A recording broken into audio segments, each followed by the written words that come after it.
présent 11h30, l'heure à laquelle nous avions fixé ce rendez-vous. Donc, pour pas pénaliser ceux qui sont à l'heure, on va démarrer de suite. Les autres nous rejoindront au fur et à mesure. Donc, je me présente, je suis Arnaud Lebert, dirigeant et fondateur de la société OneBase, qui a récemment racheté la société Complisoft pour un nouvel ensemble. Voilà, je ferai la présentation un petit peu plus tard de la société. La présentation va se dérouler de la manière suivante. Je vais vous présenter le concept de la qualité des informations produits, tout en impliquant les fournisseurs. C'est plus communément appelé sourcing dans notre jargon. On va avoir un cas de démo avec le groupe Champion, qui est un groupe dans la quincaillerie de bâtiments. On va pouvoir interagir avec quelques questions. Nous, on en a préparé pour démarrer. Et puis, bien évidemment, on répondra à vos questions. Et puis, on fera une très rapide présentation du groupe OneBase Complisoft. Sur la droite de votre écran, vous avez une console qui vous permet d'interagir. Alors, dans un premier temps, il n'y va y avoir que moi qui vais interagir pour faire cette présentation. Et vous, si à la fin, vous voulez poser des questions ou même au cours du webinaire, posez vos questions, j'y répondrai au moment des questions-réponses. Voilà. En tout cas, je vous remercie pour votre attention et puis on va donc démarrer ce cas concret. Donc le concept, c'est pourquoi on fait du sourcing fournisseur, pourquoi on demande aux fournisseurs de contribuer. En fait, c'est pour essentiellement s'appuyer sur leur expertise parce que ce sont eux qui ont quand même conçu les produits et ce sont eux qui ont les dernières mises à jour d'informations. Donc, on a besoin, comme ça, comme dans notre organisation, lorsque l'on est distributeur, de pouvoir s'appuyer sur nos partenaires, parce qu'on est bien dans une notion de partenariat entre le fournisseur et son distributeur. C'est pas qu'un simple acte commercial d'achat et de vente. C'est de pouvoir, d'une manière gagnant-gagnant, de pouvoir mieux promouvoir les produits sur l'ensemble des supports de communication de l'enseigne de distribution. Donc, on va les impliquer. Et évidemment, d'élargir la communauté des contributeurs pour la réalisation de la complétion d'informations. Ce qu'on appelle la complétion d'informations, c'est l'enrichissement de texte, l'enrichissement de données techniques, l'enrichissement d'images, de vidéos et autres éléments.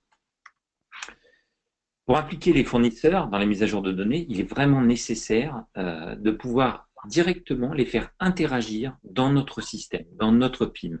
Parce que finalement, si on s'appuie trop sur des échanges de données, de fichiers, finalement, ce sera au distributeur de devoir toujours vérifier l'intégrité des fichiers.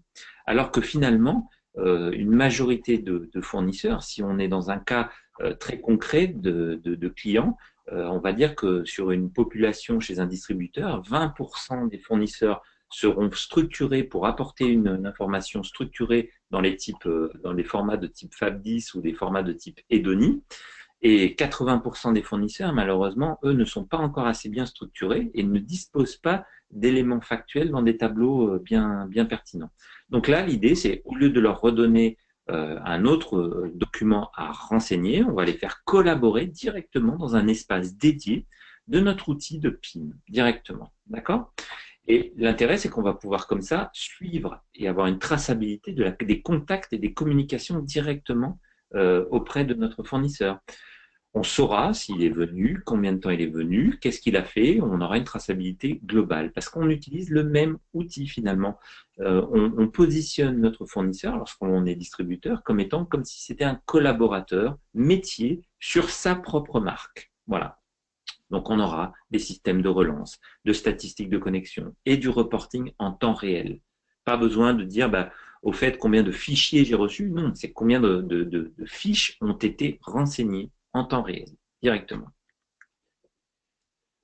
Le principe, c'est qu'on a notre PIM, dont on est 100% maître, évidemment. On va contrôler l'information, on va pouvoir l'enrichir, la raffiner, la valider pour qu'on puisse diffuser sur des catalogues papier, des promos, des sites web de marque, des sites web grand public, des sites web B2B.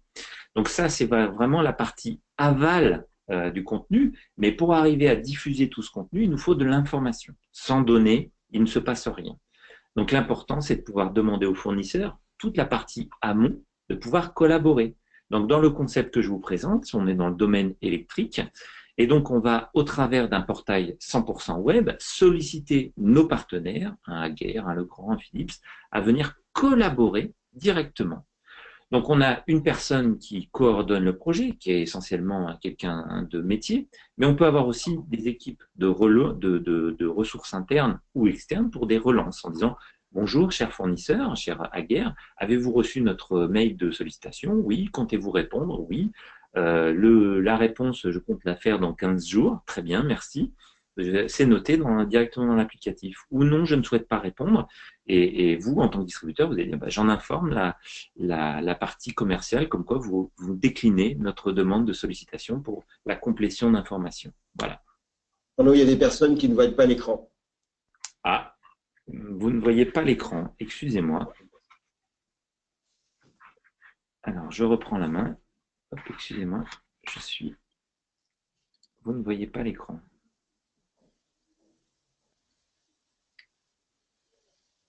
Est-ce que c'est bon? Oui.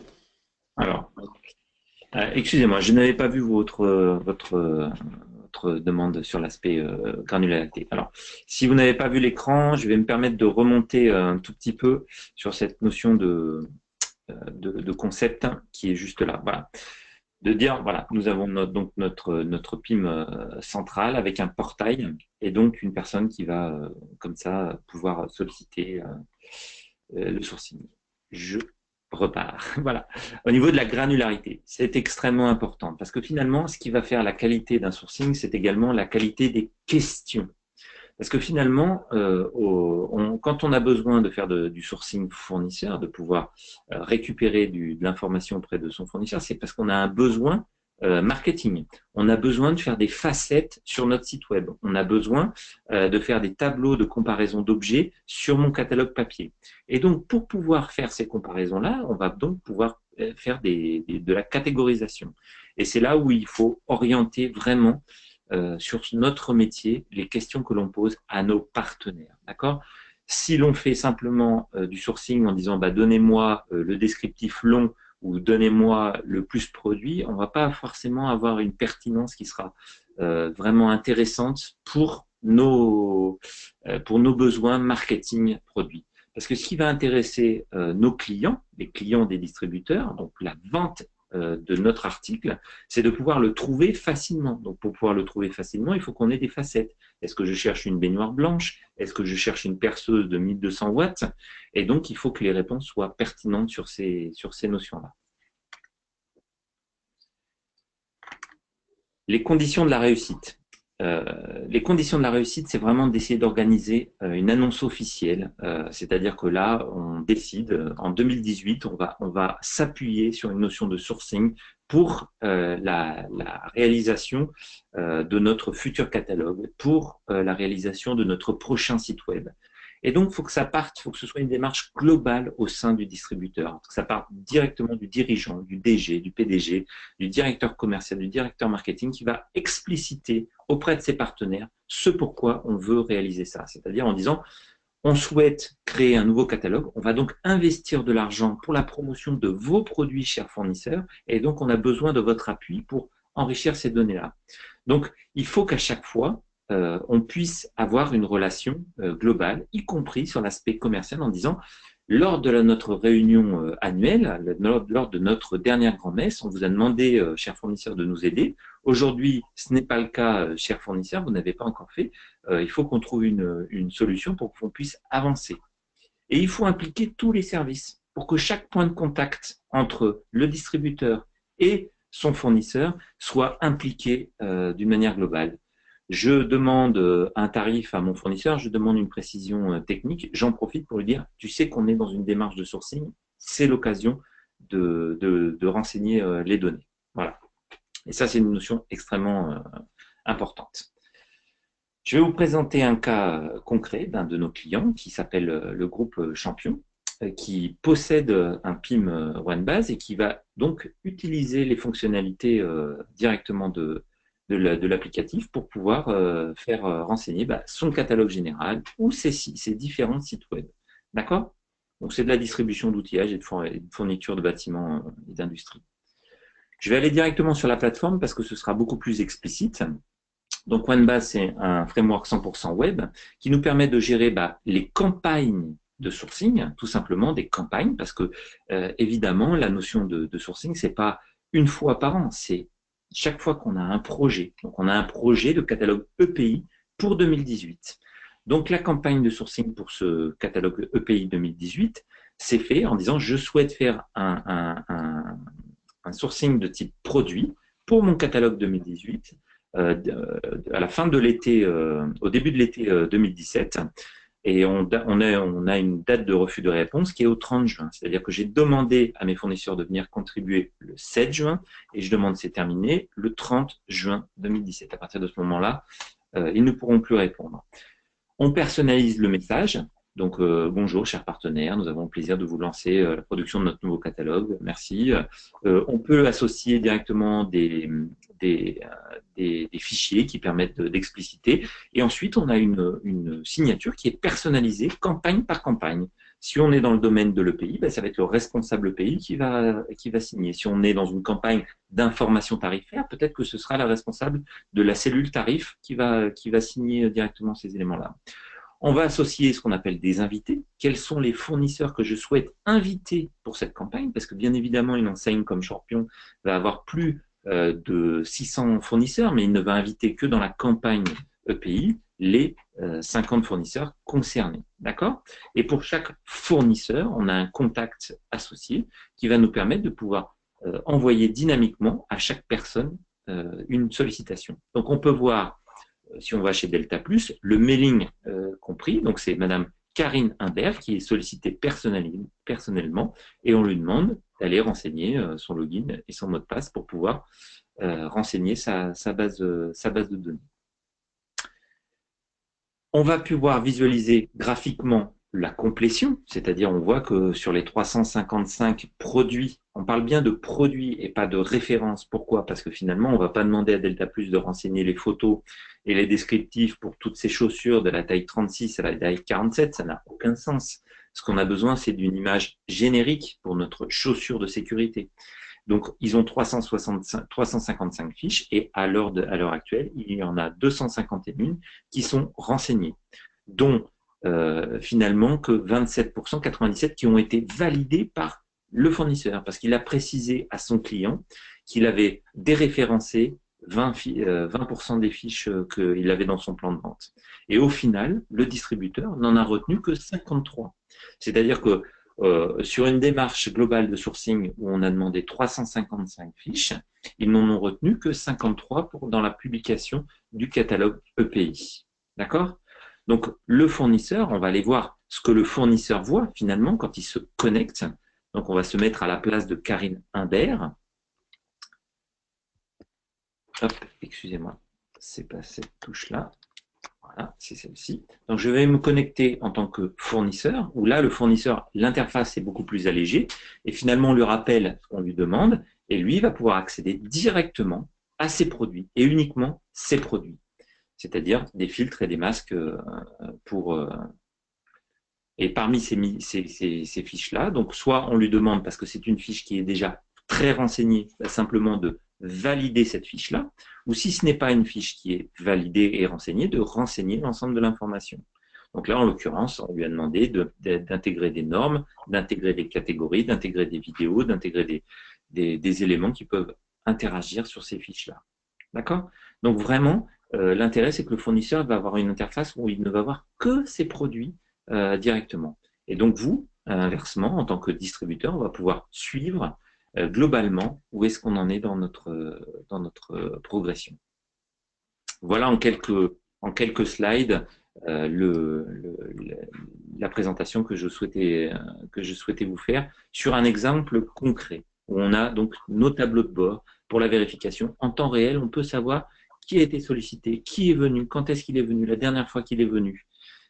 Ça va nous permettre d'avancer très, très rapidement. Et là, le directeur marketing de cette enseigne, c'est-à-dire Anthony Pereira, pour lui, il estime qu'aujourd'hui, dans sa production marketing, l'outil sourcing, c'est un outil indispensable. Vraiment, c'est vraiment quelque chose d'indispensable dans son organisation parce que ça responsabilise les fournisseurs, ça responsabilise également la démarche interne de son entreprise, c'est-à-dire que c'est plus des demandes qui vont partir dans tous les sens, ça va être structuré. On va pas un coup poser la question par mail, un coup par téléphone, un coup une clé USB, un coup un CD-ROM. Là, on va avoir un point d'entrée unique. D'accord? Et quand on a, comme eux, des milliers de références auprès de centaines de fournisseurs, eh ben, ça permet d'avoir une traçabilité et un suivi global d'activités de complétion d'informations. D'accord? Donc voilà la partie présentation de l'outil. Et nous avons préparé quelques questions et après je répondrai à vos questions directement. Donc, est-ce qu'on peut faire des fichiers en import plutôt que de faire de la saisie manuelle fiche à fiche? Bien évidemment. Dans une population de distributeurs, on va avoir, et c'est mon expérience de plus de 10 ans dans ce domaine-là, dans la distribution, c'est qu'on va avoir toujours 20% des fournisseurs qui sont surreprésentés, qui sont très bien structurés et qui ont donc la capacité de transmettre l'information dans des formats de type Excel ou XML ou CSV, enfin peu importe, des fichiers structurés. Donc là, oui, on va pouvoir transmettre à OneBase directement dans la tour de contrôle OneBase l'ensemble des informations pour qu'il puisse renseigner les bons champs aux bons endroits. Mais ces 20% de fournisseurs ne font pas 100% du catalogue ou 100% de notre site web. On a toujours 80% de nos fournisseurs qui vont représenter que peut-être 40% de nos références, dont on a besoin quand même d'une information. Et donc, dans notre sourcing, comme à chaque fois, si on regarde notion de sourcing, on va y retourner, il faut que je me reconnecte en tant qu'administrateur du site. Si on regarde les statistiques en termes de sourcing, je vais prendre celui-ci, où on a 75%. On voit qu'on a des fournisseurs qui sont surreprésentés, et puis bien évidemment toute une population qui ont beaucoup moins de références. Et ces fournisseurs-là sont finalement tout aussi importants pour la sortie de notre catalogue ou pour la diffusion de notre site web. Donc ces gens-là, on ne va pas se contraindre à devoir formater des fichiers pour peut-être 4, 5 références. Donc là, ils vont accéder directement à l'interface pour la saisie directe de la donnée. Tout ce qui est saisissable dans notre outil est importable avec les mêmes contraintes d'intégrité. Si nous avons décidé qu'un point fort, c'était 200 caractères, que ce soit à l'import ou à la saisie, il y aura toujours 200 caractères. Si on a décidé qu'on écrivait rouge avec un R majuscule, O-U-G-E en minuscule, ce sera écrit de cette façon-là, que ce soit à la saisie ou à l'import des données. Les contraintes sont rigoureusement les mêmes à chaque fois pour l'ensemble des éléments. D'accord? Bien évidemment, moi je vous conseille évidemment de s'appuyer sur des normes lorsqu'on fait des échanges de fichiers. Ce qu'il faut savoir, c'est que la société OneBase CompileSoft est partenaire des données depuis de nombreuses années et on s'appuie également sur des normes de type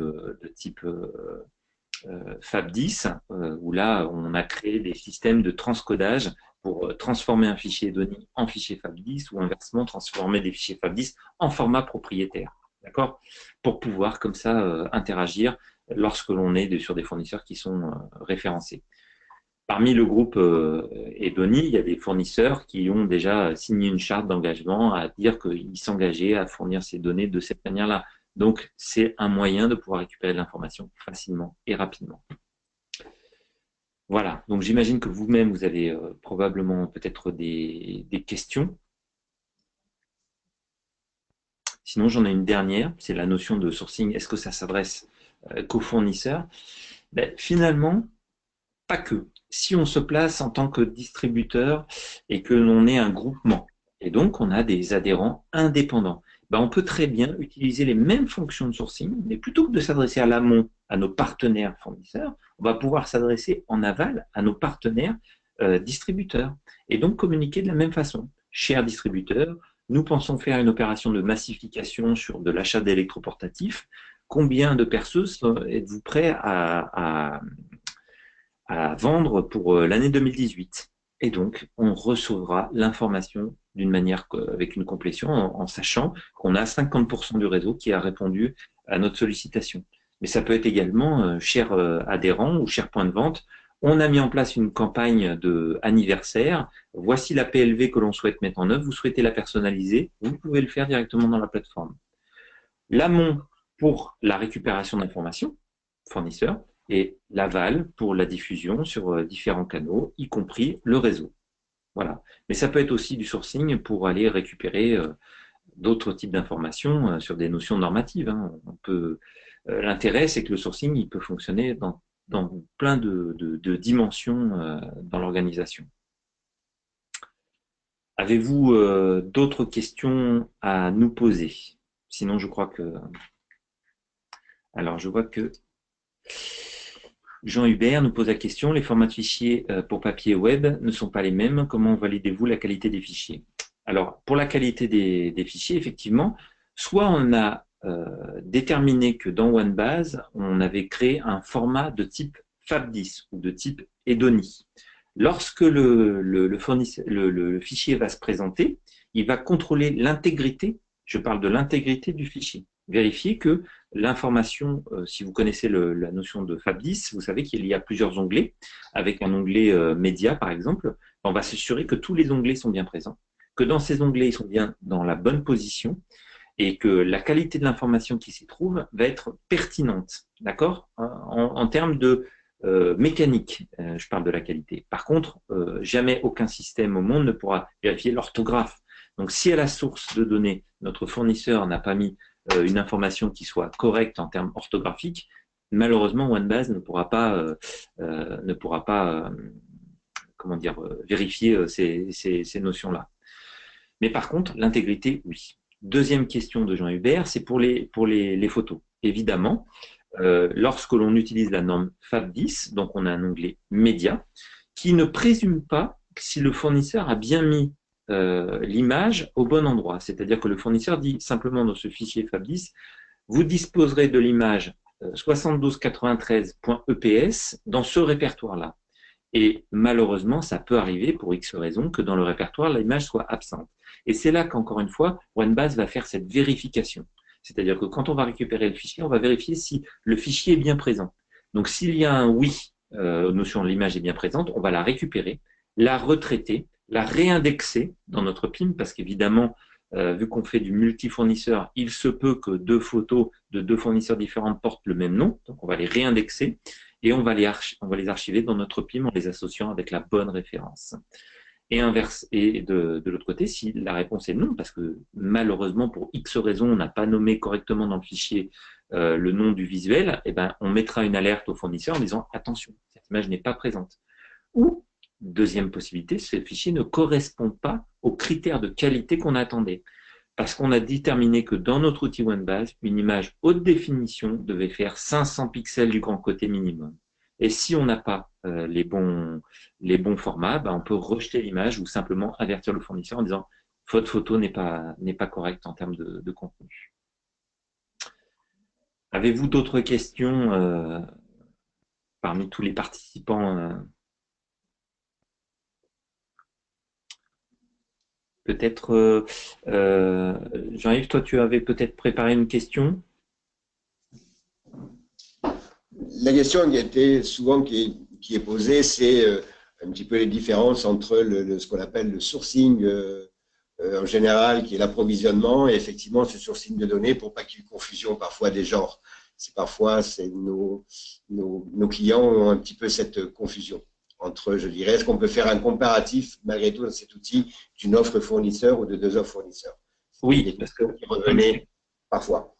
Comme je l'expliquais, la notion de sourcing, c'est pas que uniquement de l'information marketing. On peut aussi faire du sourcing pour du référencement de données. Et là, effectivement, lorsqu'on en est en mode référencement, finalement, on n'a pas encore notre code dans notre ERP, dans notre S400, dans notre SAP, on n'a pas encore référencé l'article. Donc là, l'article va arriver dans un espace de pré-référencement. Et cet article-là, on va donc vérifier, nous, si le fournisseur nous a donné l'image, qui nous permettra de la commercialiser, s'il nous a mis des conditions financières qui nous paraissaient intéressantes, si le produit, on le juge intéressant pour être mis dans notre plan de vente. Et pour ce faire, on va pouvoir comparer un article qui est référencé, la nouvelle perceuse de chez Bosch avec celle de chez Milwaukee qu'on est en train de me proposer pour vérifier si finalement elle va pas faire doublon dans mon plan de vente ou si simplement elle va faire un complément pour mes clients. Pour mes clients, donc on va pouvoir les comparer, les objets, pour pouvoir dire bah, finalement, oui, cet article m'intéresse. Et je vais déclencher le référencement chez moi. Et ce déclenchement de référencement, soit il peut être automatisé, dire bah, je demande à mon ERP, à mon AS400 de créer le code. Donc là, on va extraire de OneBase l'ensemble des informations utiles à l'AS400 pour référencer cet article. Et une fois qu'on a le code, le remonter dans notre outil de PIM pour pouvoir le diffuser sur notre site web, le diffuser sur notre catalogue ou sur notre nouvelle promotion. Voilà. Donc ça, c'est une notion très importante de comparaison des objets parce que c'est pas parce que le fournisseur il a renseigné des informations qu'il ne faut pas quand même valider et enrichir l'information. Ça, c'est une notion importante. Si on ne s'appuie que sur des données exclusivement fournisseurs, on va se retrouver avec un contenu qui sera rigoureusement identique d'une enseigne à une autre. Donc, c'est une façon de compléter l'information, d'acquérir de l'information, mais ce n'est pas une fin en soi. Pour un meilleur référencement, on doit apporter notre valeur ajoutée, on doit apporter notre savoir-faire. Voilà, ça c'est une chose très importante. Il faut que le distributeur s'implique dans la complétion de son information. J'espère que j'ai été suffisamment clair. On s'approche de l'échéance de ce qu'on s'était dit, c'est-à-dire de terminer à l'heure à midi. J'espère que ça a été clair. En tout cas, nous, on se tient à notre disposition. Une toute petite rapide présentation de notre groupe. Donc, on est un groupe. Notre principale activité, c'est bien évidemment la notion de PIM et les services associés, mais on fait également pas mal de mise en page parce qu'on a 2 studios de pré-presse pour des clients qui souhaitent que l'on réalise la mise en page pour eux. On est un écosystème d'à peu près 30 personnes, on a 70 clients actifs en France et plus de 16 000 utilisateurs. Alors quand on parle des utilisateurs, bien sûr, on implique cette notion de contributeur-fournisseur. Parce que chez Champion, par exemple, c'est 1200 personnes qui sont capables de contribuer chez eux à l'enrichissement de leurs données. Nos clients sont essentiellement des distributeurs qui ont donc cette problématique d'enrichissement pour de la diffusion. Voilà. Donc, dans différents négoces, matériaux ou même l'univers de l'accastillage. Jean-Yves et moi-même, on vous remercie pour votre attention et en tout cas, n'hésitez pas à nous solliciter si vous avez des questions. On va vous distribuer cette présentation pour que vous ayez une trace de cette présentation et vous pourrez retrouver cette présentation directement sur notre site web si vous avez besoin de pouvoir la revisionner plus attentivement. En tout cas, merci à tous et j'espère à très bientôt. On va refaire un webinar en janvier ou en février. On vous sollicitera pour y participer si vous le souhaitez. À très bientôt. Au revoir.